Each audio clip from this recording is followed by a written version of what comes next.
Presenciamos em nosso tempo a emergência espetacular da mentira como arma política. Os meios digitais, algoritmos, redes sociais e plataformas apenas potencializam a profundidade e a dimensão dos efeitos da falsificação dos fatos em verdades e manipulações. São, portanto, uma nova forma sob a qual se reveste um velho conteúdo. Aristóteles, lá na velha Grécia, afirmava que a política era fundamentalmente a associação mais elevada para garantir a vida plena. Acreditava que toda associação seria orientada pela natureza, desde a associação entre homem e mulher para procriar, senhor e escravo para a vida cotidiana, até a associação entre seres livres na polis, como forma superior de associação capaz de ir além da vida animal imediata. Dessa forma, a compreensão filosófica de Aristóteles sobre a vida apresentava-se como ideologia, isto é, esconde a determinação de uma particular forma de produção e reprodução da vida, justificando e naturalizando, apresentando o interesse particular de uma aristocracia escravista como universal. Mas a ideologia não é uma mera mentira, é a expressão invertida de um mundo invertido. É a expressão ideal de uma materialidade fundada no domínio de homens sobre mulheres e senhores sobre escravos. Nesse sentido, é real e afetiva. Como os manipuladores manipulam as pessoas? Há várias formas, mas todas elas envolvem pressionar você a fazer o que eles querem de alguma forma. A essência da manipulação é isso. Eles fazem você sentir que lhes deve alguma coisa, ou ficar constrangido se disser não, ou colocar algum limite a eles. Por exemplo, pedir que não mexam nas suas coisas. Normalmente é por meio de chantagem emocional ou coisas do tipo: depois de tudo o que eu fiz por você, você vai pisar na bola comigo? Você está me devendo, então eu quero isso. Você não ajuda, você só pensa em si mesmo. Tudo isso é manipulação.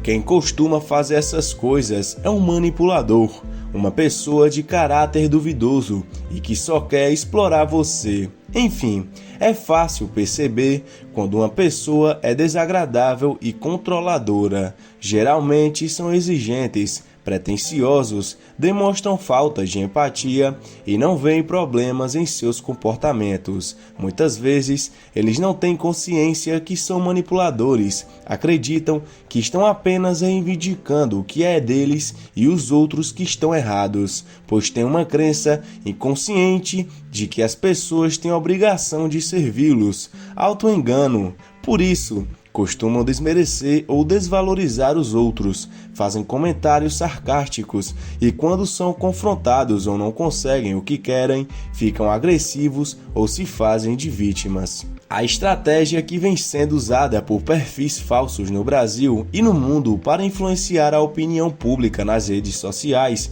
se aproveita de uma característica psicológica conhecida como comportamento de manada. Refere-se à tendência das pessoas de seguirem um grande influenciador ou mesmo um determinado grupo, sem que a decisão passe necessariamente por uma reflexão individual.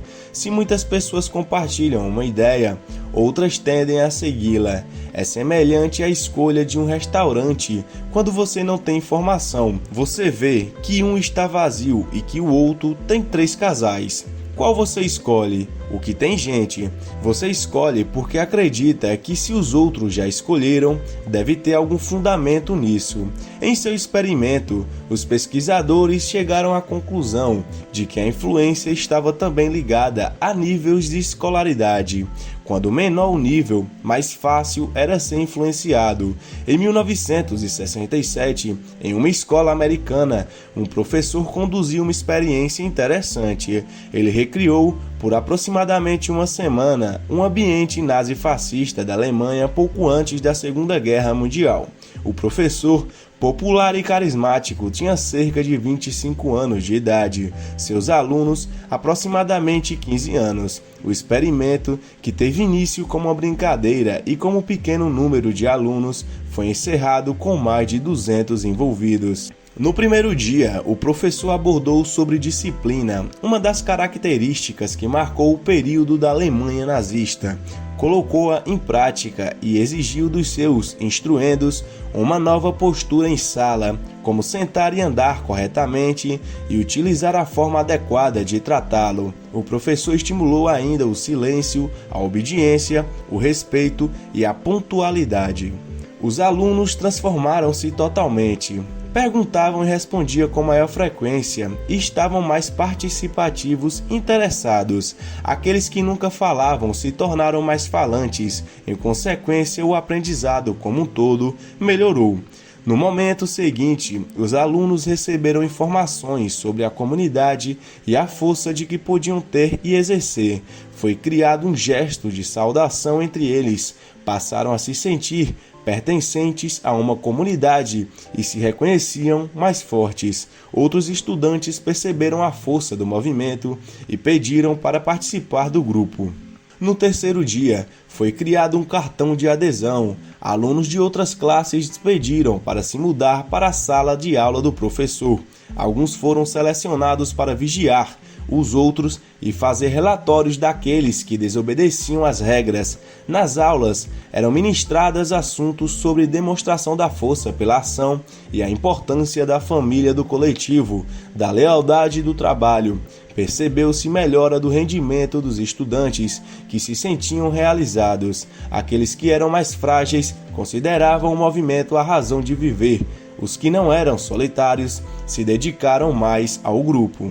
Num determinado momento, verificou-se que a situação havia ficado fora de controle. Surgiu uma espécie de fanatismo pelo movimento. Ações irracionais tornaram os discentes cegos e manipuláveis. Além disso, foi percebido o sentimento de ameaça que esse grupo representava para o restante dos alunos da escola, que se sentia acuado e com medo e obrigado a se submeter à vontade da minoria. No quinto dia, os envolvidos foram reunidos em um auditório para que fosse esclarecido o que havia ocorrido. Eles tinham sido usados como experiência, que teve início porque haviam perguntado ao professor como o cobrador de impostos, o soldado alemão, o professor, o motorista da estrada de ferro, a enfermeira, o cidadão médio puderam dizer que ao fim do Terceiro Reich não sabiam nada sobre o que estava acontecendo. Como pôde um povo ser parte de algo e depois reclamar no final de que eles não estavam realmente envolvidos, o que leva as pessoas a sair em branco de sua própria? Essa é a pergunta que nós aqui do canal Angra fazemos para vocês que estão nos ouvindo. Deixa aí nos comentários qual a sua opinião. Nos vemos no próximo vídeo.